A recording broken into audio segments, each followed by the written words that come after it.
Audio and subtitles are available in English and French. You can adjust the settings to suit your preferences. Hello. Hi, Billie. Hi, Hugo. Nice to meet you. How are you? Nice to meet you. Nice to meet you too. Wow. Do you remember this place? Oh my God, do I heard you were like, you sang here like 7 years ago. I found like videos of you here. Yeah. This was the first show I did in Paris. It smells exactly the same. It really does. You can feel it's a nightclub. It's I mean, when you think of those moments, like, is it weird for you to think back like 7 years ago? I'm right there. Yeah. I feel like it was yesterday, but it also feels like 40 years ago. I understand. And it's also crazy to be back here. Wow. Hi, Billie. First of all, thank you again for taking the time and for being here today. It's not easy, honestly, for me to introduce you because even though you're 22 years old, you've done so many things. We've seen you doing so many things for the past few years. You released a few days ago, of course, this album, Hit Me Hard and Soft. Yeah. We'll be talking about it, of course, today. We're in this blue, of course, atmosphere today. But of course, it's your third album and you've done so many things before. You won 9 Grammy Awards, 2 Oscars for Best Original Song. You broke so many records, but I feel like even beyond the question of records and stats and stuff, we can feel, and I feel like you've touched so many people, young people, but not only young people, so many people. And so, yeah, it's so cool to have you here. Thank you so much again, Billie. My God, thanks for that intro. Thanks for having me. And you can probably put the wheel now if you want to try with the first one. Whoa. We'll stop. Oh God. Oh my God.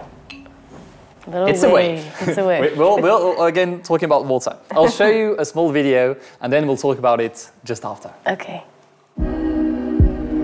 Wow.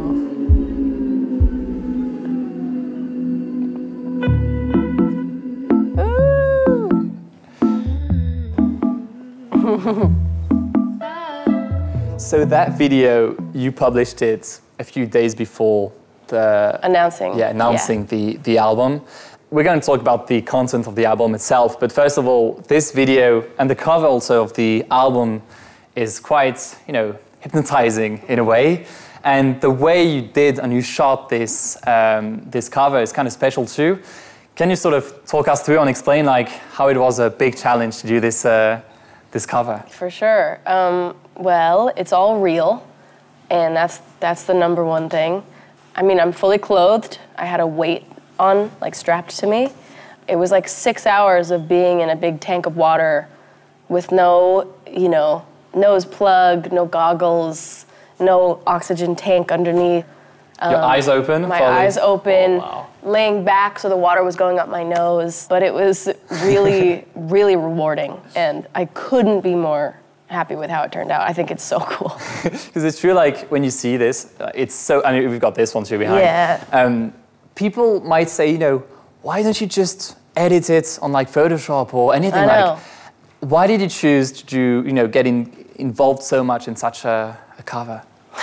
I just really believe in, like, practicality of things. Like, I use VFX all the time, and I've used green screens and things, but anytime I can do something practically, I always will choose that, because I want it to be real, I want to be able to look at that and remember being that person right there, instead of looking at it and being like, wow. It looks like it's real, but I remember the vibe, but that's not what it looked like then, Yeah, that's interesting. And after this shooting, did you were tired, I guess? Oh my God. Because like 6 hours, you said? Yeah, it was 6 hours. Okay. And I only got out like once.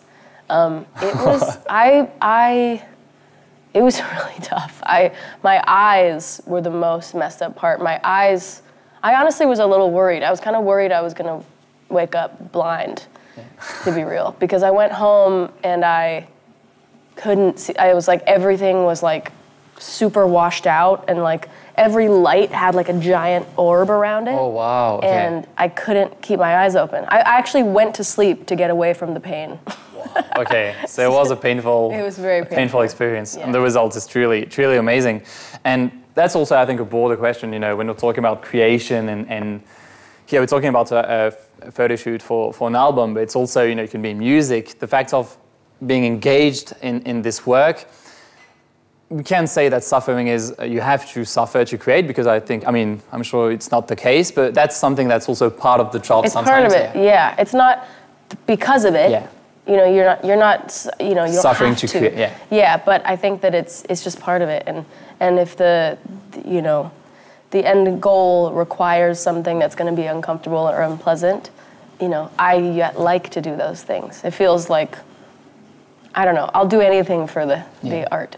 Especially because I heard you weren't a huge fan of water before doing this. I wasn't. Shooting. So it's like, you were like, okay, let's just do it. I used to be really freaked out by water and being underwater, and I'm not like the strongest swimmer, and I used to not be able to hold my breath for very long. This is like a bunch of things that mean being scared. And you were like, let's go, let's just do 6 hours. But that's also like part of it. I was like, it's kind of a fear of mine. Years ago, I remember, you know, because I shot a video for Happier Than Ever in water, and I also, in the Bad Guy video, had to be in this bag of water. And I've had like moments of like trying to get over the fear, and I feel like it's working. That's great. Let's put the wheel back on. You can press whenever you want on the buzzer.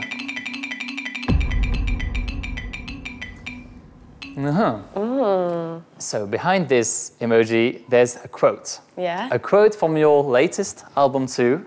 So if you want to just read the quote and then we'll talk about it. People say I look happy just because I got skinny, but the old me is still me and maybe the real me, and I think she's pretty. I found that quote really interesting because Skinny is the first song of the album. Yeah. We can feel like there's a link also with the previous album, because some things you talk about in this music, in questions of being yourself and everything, were a question you had also in the previous album. Yeah. And I think it's like, that's how I felt it when I listened to the album the first time. It sort of paves the way for what you're doing in the next songs, like being yourself, assuming, you know, personally, but also like artistically, who you are and what you want to do. Did I get it right? Is that something you wanted to show in this? For sure. I think also that song was just like a necessity in, like I needed to say some truth, you know? I think I would, in a period of time where I was just like not being extremely honest and wasn't really in touch with how I was feeling, and then making this song was like, I needed to be, because I wouldn't have been able to keep working and creating, and would never have made this song if I hadn't allowed some honesty to happen. And if my brother hadn't seen me the way that he does, this song was like a perfect testament to like my and my brother's relationship, and how he really, really sees me in a way that nobody else does. And same with me for him, you know? But yeah, it is about growth and growing up, and like, don't ever put anybody in a box, don't judge anyone, you know? We're all going through something, we're all figuring something out, you know? Yeah, and the fact of working with your brother so much, I guess that helps also keep you a sort of, I don't know if it's a bubble or a safe space, but like some place you can feel like you can express yourself. Does that help? Yeah, I think so. I think like the honesty is so important, and I think we don't ever have to beat around the bush and like try to save somebody's feelings because you don't know them very well. You know, it's a very open, honest space. I think like when it's just me and Phineas in the studio, maybe to even a fault, we're so honest with each other that like no one else can, like nothing should be recorded, no one should be there. Like we're so honest about our lives and our opinions about the world and people and things, and but that allows us to be able to, you know, work together in the way that we do and make the stuff that we make. Is just honesty. When you're, you know, followed that much, I mean, so many people listening to you, seeing everything you're doing and stuff, how do you manage to keep this honesty and not, you know, start asking yourself, wait, but what will people start thinking if I say this, if I say this, if I put this in my music? How do you keep this thing? That's a good question. I think that music is something that I really find, like lyrics are a place where I really feel like I can say kind of anything, and I feel like anyone can kind of say anything. I feel like, you know, I always feel like I can't say anything, and I feel like I can never be honest about anything in the world, in the public, you know, the world is just like a lot going on, and it's hard to like have a voice and an opinion in the world, and sometimes it's also not necessary. And I think music is like one of the only things where, especially somebody in my position, I feel like I actually do have freedom and I can say anything, and I don't have to worry about somebody, you know, taking it out of context, because they can't, because they're listening to the song and they're listening to exactly how I needed to say it. You can't misinterpret a song. You can interpret it in however way you want, and that's all up to you. But I am speaking the truth that I need to speak, you know? So interesting, because yeah, you could think as your music is at the sense of what you're doing, it's probably like the most touchy thing, but no, as you can say, it's probably the safest place for you to. Yeah, super safe.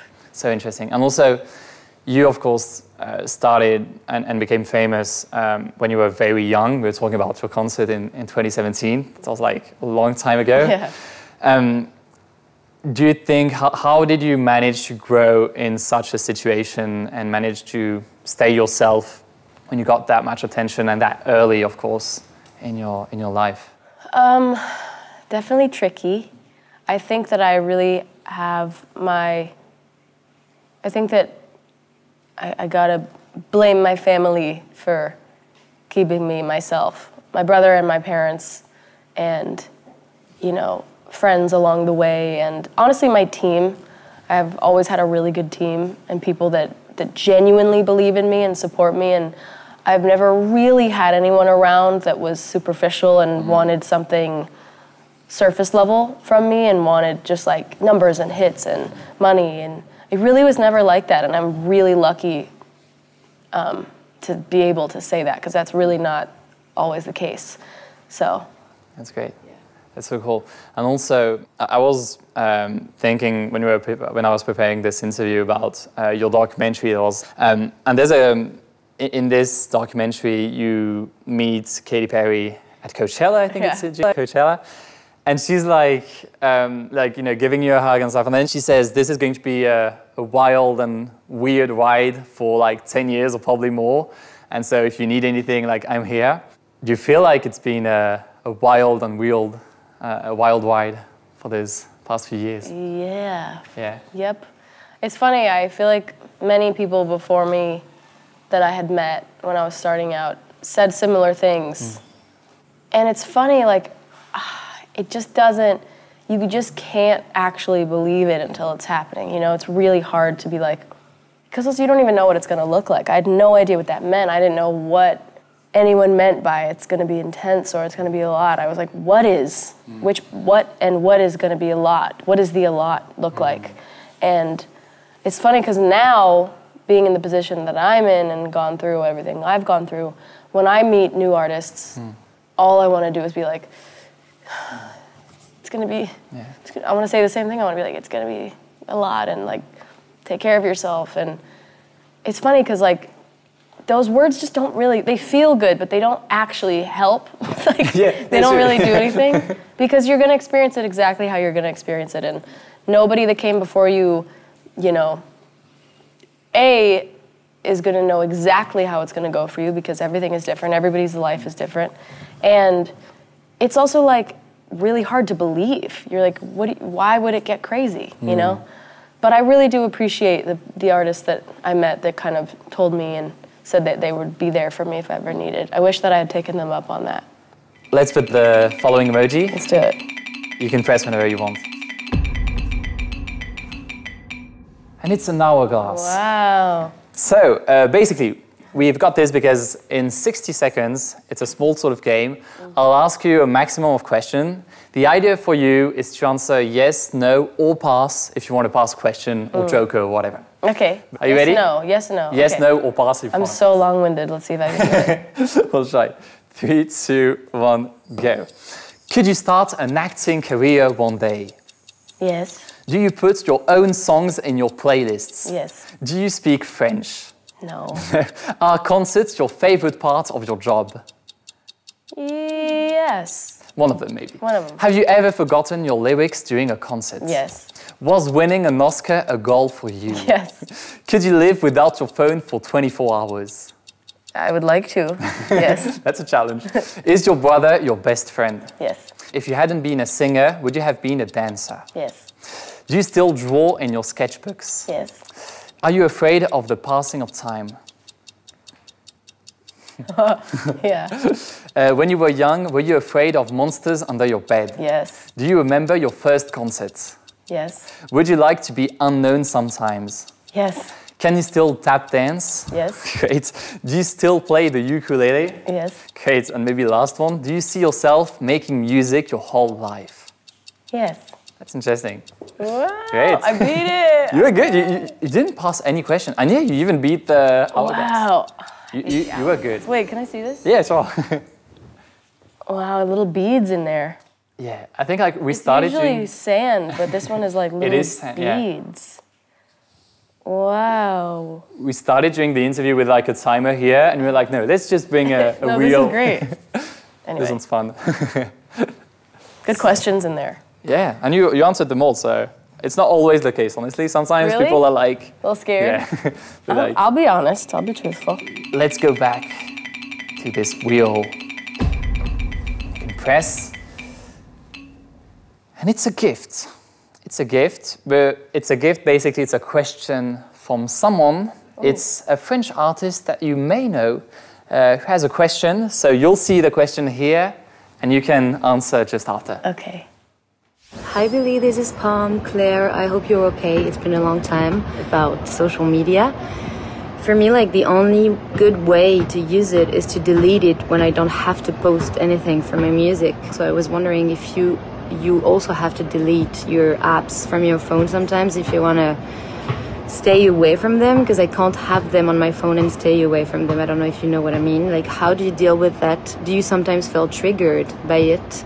Or on the contrary, do you feel inspired by it, like by other artists' art or posts or anything? I hope you're okay. I love your album so much, and I love you, and I miss you, and just text me, because you have my number. Bye-bye. Oh my God, I love her. She's so pretty. Great question, Palm. I actually met her on the trip that I came here during when I was 15, 2017. Okay. So that was, again, a long time ago. I remember seeing her for the first time and just being like, whoa. I was like, whoa, really pretty French girl. She's such an amazing artist, everyone. She's such a beautiful singer. No, good question. Social media is such a funny thing for me because I really grew up on it and I love it. And I find so much joy and laughter from social media. And I also, like, it's how I've always connected with my fans. And honestly, it's like one of the greatest tools in being kind of present with the fans and like interactive. And also, honestly, aside from me interacting at all, I love seeing what they say and I love hearing their opinions, you know, and their thoughts and the things that they take away from things. And being able to feel close with the fans is so important to me, and I get to do that through social media. So I think that I also am so nosy and I want to hear what people are saying. Yeah, so you but have then I hear all of what people are saying. You just want to listen to, for people following you and like fans and like more than the big noise of everything, I guess, which can be something. And it's also a question I had because here we're talking about social media, but it's also, you know, how the platforms and like change also the way we listen to music. Yeah, for sure. I know you made a choice with this album not to release any single, and you're like, let's just publish it the way it is, like the whole album like this. Mm-hmm. Why was it so important for you? Well, this is something I've always wanted to do, and it's kind of not really the way you're supposed to do stuff, you know? You want to have a single and a video come out first and have noise and people talking about it and whatever. The commercial side would say... Commercial side, yeah. Put a single. And so when I brought it up to the team, I was expecting like a very strong, hard no. And honestly, people really understood. And I think it was because I explained it first. I was like, this isn't for no reason. I and Faÿsse made an album that is really meant to be one piece, and nothing is supposed to be alone. It's even if you listen to the songs on their own, you know where they came from. And I just really didn't want to have something be living alone and like not have the context of the album. And honestly, it's been like the coolest thing I've been nothing but happy that I did that. Great. Let's put back the wheel. When you want, you can press. And it's planets. Our dear planet. Our dear planet. With more blue on this planet again. Let's put there's something behind. If you want to read it out loud and then you can talk about it. Here we go. Nearly 70% of young people aged 16 to 25 say they are very or extremely worried about climate change. What do you feel, first of all, when you read this? I mean, it's duh to me. Yeah, it's getting pretty dire. I mean, it's been dire for a little bit too long now. And it's kind of upsetting that it does seem to be a little bit like the younger generation are the only people that are really paying it much attention. And yeah, especially when you hear sometimes, you know, all the people saying, "Oh, it'll be your job, guys." And I know. Like, you're still here, you know. But yeah, I mean, the state of the climate is really kind of. It seems a little bit hopeless, but I still have hope, and I just, you know, I kind of do everything that I can in my job to like make sure that everything I do is like as thought through as possible in terms of being eco-friendly and conscious and not wasteful. And you wouldn't believe how little people are doing that and thinking about that. And it really gets to me. It really bothers me. You know, and I get it. It's like something else to think about. It's another thing to think about, and it's a little bit of an inconvenience sometimes, but it's so important. Like, what would we rather be a little inconvenienced and live, or totally blissful and then the world dies? You know, so it's true. I've seen you, get really engaged in this topic, and it's honestly quite rare. And I've seen you organizing a festival, I think in London. Yes. This. For your tour, as you said, like everything is thought the way that it's reducing at the maximum, taking commercial flights and everything. That's something I've heard, and I think it's really, really impressive, and it's quite rare also. So yeah, good job. I know. I wish that more people were doing more, but we can all do a little bit at least. It's better to do something than nothing, you know. And I think people have this idea that they're like, well, I can't do the big things, so I might as well just do nothing. And it's like, honestly, a little bit goes a long way. Just anything you can do. If you have the choice to, you know, choose this or that, maybe choose this, you know? So. Great. Let's put the wheel one last time. You can press whenever you want. And it's a phone. It's a more modern phone we have here. Basically, I had questions, as you can see, but people had some questions too for you. That. So basically, we've got 3 questions here. You can just press and listen and then answer. Hello, Billie. You've already won 2 Oscars. One for What Was I Made For, the music you did for Barbie. The other for No Time to Die in 2022 for James Bond. I was wondering, do you have any film to recommend, old or new, that you particularly like? Ooh. Film to recommend. New or old, whatever. New or old. One of my favorites is called Secretary with Maggie Gyllenhaal. Okay. James Spader. It's a little freaky though, but it's a very, very good movie. My favorite movie of all time is Ferris Bueller's Day Off. Okay. Which is a classic. Yeah, those are the top. People will add them to their letterbox. Yes. Watch it. Yes. Great. Hi, Billie.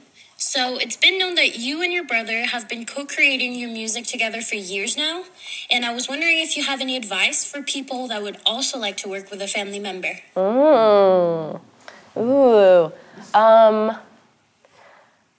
Advice to work with a family member. I mean, I think let's make sure we both want to, you know, which I'm assuming is already the case. And I think just be honest and I would say, okay, the number one thing I would say is don't worry, like don't let being cringed out or like feeling like something is like cringy or corny like get to you. Because I think that when you work with a sibling, there's times when you're like, oh my God, like, you know, because it's your sibling. Yeah. So I think don't let that get the best of you. don't worry about cringe. Just ignore that and make what you want to make, and don't worry so much about if it's the best thing in the world or not. I think just do what you want to do, you know? Okay, last one. Hi Billie, you have a song on your album called L'amour de ma vie. Why is it in French? Do you think French is the language of love? There had to be a question about this. Yeah, that's a great question. Here you go. It's such a good question. Nobody's asked me that yet. Well, I do think that French is the language of love. Who doesn't think that? That's like the thing that everyone knows. And I think that's kind of part of it. And when we wrote that song, there was just like a jazziness to it, and kind of it somehow felt French to me. I don't know why. It just felt very like, I think the way I was singing it and the way Phineas is playing and everything, it just sounded like a sexy French like restaurant, cafe, like little, I don't know, it was like dim lighting. I don't know, I was just picturing that. It had this atmosphere. Yeah, and then we also kind of, you know, the hook is love of my life, and I didn't want it to be love of, I didn't want it to be called that, and I couldn't think of anything, and I just was like, what is that in French? And then we looked it up, and it was just like so beautiful and like cool looking, and we made it the title. But the problem is that now, every time I want to talk about that song, I have to pronounce it all badly. How do you pronounce it? I'm not going to pronounce it. Embarrassing. It's not terrible, but I just feel stupid. So you guys can keep saying it. That was beautiful, the way that you just said that. L'amour à la française. That was great. Thank you so much. Yeah, really. thank you. That was great. That was Thank you very much. Thank you. Thank you. Is it possible for you to sign that? Of course. Boom.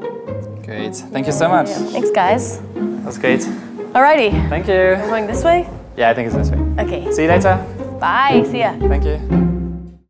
And because we didn't want to stop her here, the same evening with Deezer, we organized a meetup to continue our discussion with fans. This interactive interview will be available on Thursday, so make sure you subscribe to our YouTube channel to make sure you don't miss it, and I'll see you on Thursday. What does the last sentence in blue mean? Does it imply that another album is coming? I don't know what to say. No, what do I actually say? Should I tell them? No. Fuck. Got me. It had to be this one as a last question. I was like,